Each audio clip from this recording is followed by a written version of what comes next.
Assalamualaikum warahmatullahi wabarakatuh. Sekarang jam 1 malam lewat 10. Itu ada anak-anak remaja 1, 2, 3, 4, si Faisal, Ridho, Nova, semua yang lain siapa itu dari anak-anak Branwir sedang iktikafnya, sedang baca Quran. 17, 18. Ini majelisnya memang nggak sengaja selama iktikaf itu dinyalain terus sampai subuh sejak tarawih ya.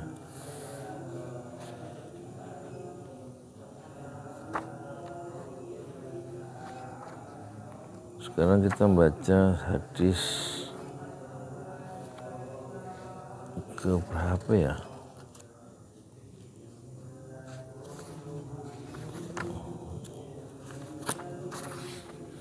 Menjaga amal perbuatan.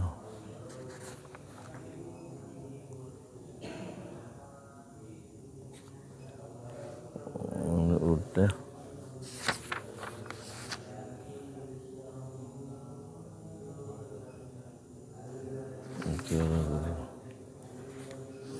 Masalun udah.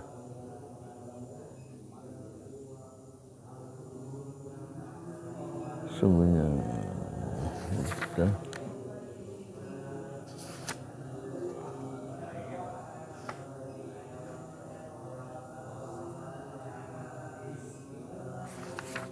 Udah.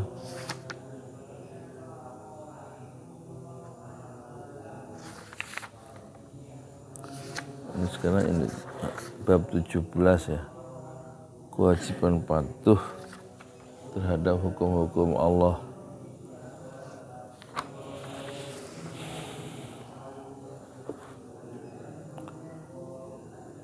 Jadi dalam kitab Riyadhus Shalihin,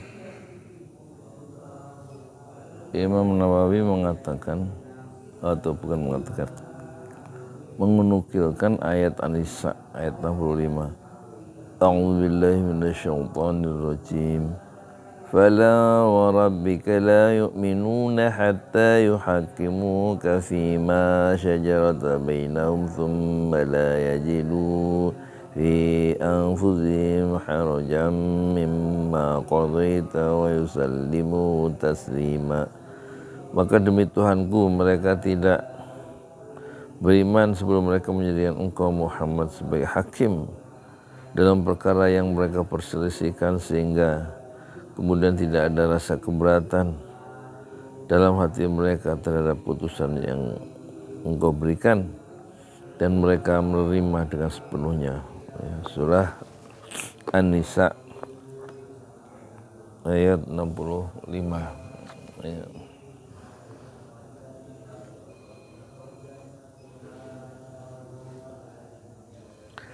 Kemudian surah An-Nur, dan hanya ucapan orang-orang mukmin yang apabila mereka diajak kepada Allah dan Rasul-Nya agar mereka memutuskan perkara di antara mereka, mereka berkata, kami mendengar dan kami taat, dan mereka itulah orang-orang yang beruntung. Ada beberapa hadis tentang masalah ini. Di antaranya adalah hadis Abu Hurairah yang tercantum nomor 156. Selain itu ada beberapa hadis lainnya. Dari Abu Hurairah, dia berkata, ketika ayat ini turun kepada Rasulullah Sallallahu Alaihi Wasallam, bagi Allah adalah apa-apa yang ada di dalam langit dan apa yang ada di bumi. Ya. Jika kalian terangkan apa-apa yang ada dalam hatimu, atau jika kalian sembunyikan, pastilah Allah akan memperhitungkan semuanya. Maka hal tersebut dirasa amat berat oleh para sahabat Rasulullah Sallallahu Alaihi Wasallam. Lalu mereka mendatangi Rasulullah Sallallahu Alaihi Wasallam, berjongkok di atas lutut mereka dan berkata, Ya Rasulullah, kami telah dibebani amal-amal yang kami sanggup melaksanakannya, yaitu sholat, puasa, jihad, dan sedekah. Tapi kini telah diturunkan kepadamu ayat ini dan kami tidak sanggup melaksanakannya. Rasulullah SAW bersabda, apa kalian mengatakan sebagaimana yang dikatakan dua golongan ahli kitab sebelum kalian? Kami mendengar tapi kami menyalahinya. Jangan berkata demikian, tapi katakanlah kami mendengar dan kami mentaatinya. Kami mohon ampun kepadamu ya Tuhan kami, dan kepadamulah tempat kembali.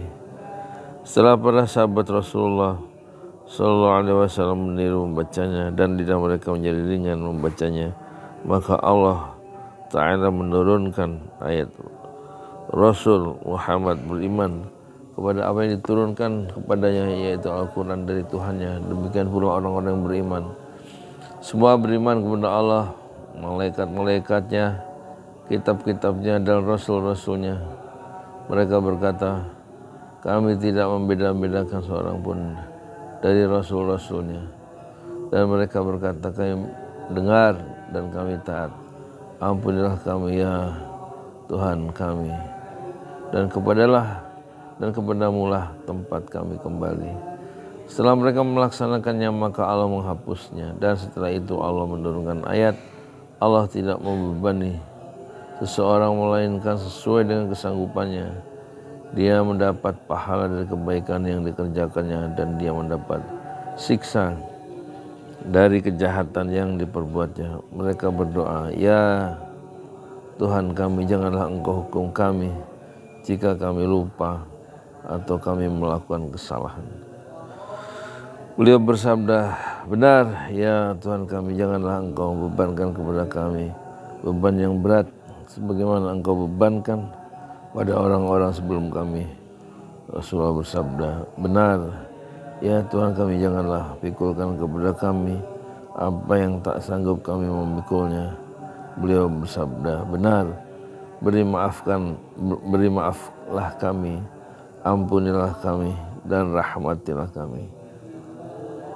Engkaulah penolong kami, maka tolonglah kami terhadap kaum kafir. Beliau bersabda, benar. Hadis ini diriwayatkan oleh Imam Muslim dalam kitab iman, bab penjelasan bahwa Allah tidak membebani seseorang kecuali yang sanggup dikerjakannya. Penjelasan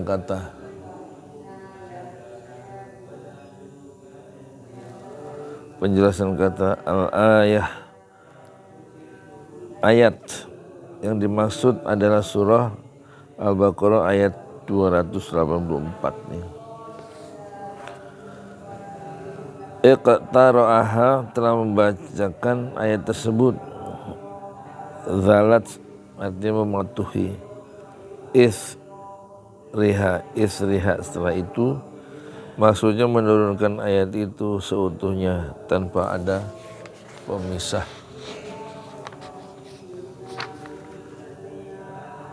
Nasakhoha, menghapusnya. Nasah adalah menghapus hukum syariat yang sudah ditetapkan oleh dalil terdahulu dengan dalil yang datang belakangan.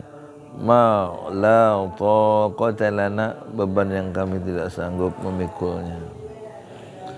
Mutiara hadis. 1. Kebolehan nasah terhadap hukum-hukum taklif. 2. Sesuatu yang sangat ditakuti oleh para sahabat adalah hukuman Allah Subhanahu wa Ta'ala lantaran suatu hal yang mereka tidak dapat menolaknya, seperti getaran hati yang muncul tanpa diusahakannya. Oleh karenanya mereka tidak sanggup menanggungnya. Maka ketika mereka membaca ayat tersebut, mereka menjawab, kami mendengar dan kami taat kepada Tuhan kami tanpa memprotesnya. Kemudian Allah memberitakan kepada mereka bahwa beban dan kesulitan itu telah diangkat dari mereka. Maksudnya mereka tidak disiksa karena getaran dan bisikan hati yang sering muncul dalam jiwa manusia. Di sisi lain, Allah Subhanahu wa Ta'ala mengajarkan kepada mereka sebagaimana mereka semestinya berdoa dan memohon kepadanya. 3. Sikap seorang muslim terhadap perintah Allah Subhanahu wa taala adalah merespons dan taat. Karena kita tahu bahwa Allah tidak akan memberikan satu perintah atau beban yang tidak sanggup dijalankan oleh manusia. Itu bab ke-17 ya. Bab ke-17. Nah, sekarang kita baca ininya, hadisnya dalam bahasa Arab ya. Dari Abu Hurairah radhiyallahu anhu, dia berkata, "Lamma nazalat 'ala Rasulillah sallallahu alaihi wasallam, lillahi ma fis samawati wa ma fil ardi, wa in tubdu ma fi anfusikum aw tukhfuhu yuhasibukum bihillah." Al-ayah ishtadda dzalika 'ala ashabi Rasulillah sallallahu alaihi wasallam fa'atau Rasulullah sallallahu alaihi wasallam thumma baraku 'ala ar-rukabi faqalu ayyu Rasulullah kullifana minal a'mali ma nutiq as-salata wal jihada was siyama was sadaqa wa qad unzilat 'alaika hadhihi al-ayah wala nutiquha qala Allah qala Rasulullah sallallahu alaihi wasallam aturiduna an taqulu kama qala ahlul kitabaini min qablikum sami'na wa asayna bal qulu sami'na wa ata'na ghufranaka rabbana wa ilaikal masir. Falamma qatar ahlul qaum wa dhalaqat biha alsinatuhum anzalallahu ta'ala fi ithriha amana ar-rasulu bima unzila ilaika min rabbihi wal mu'minuna kullu amana billahi wa malaikatihi wa kutubihi wa rusulihi la nufarriqu baina ahadin min rusulihi wa qalu sami'na wa ata'na ghufranaka rabbana wa ilaikal masir.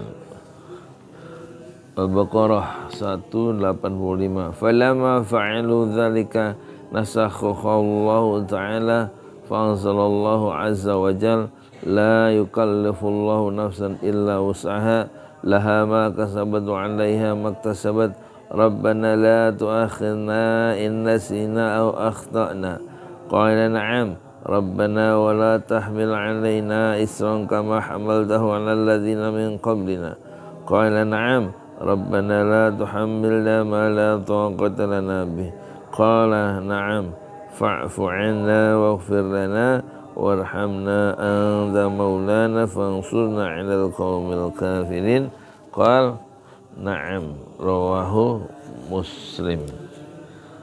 Ya, sekarang kita hadis ke 170 ya.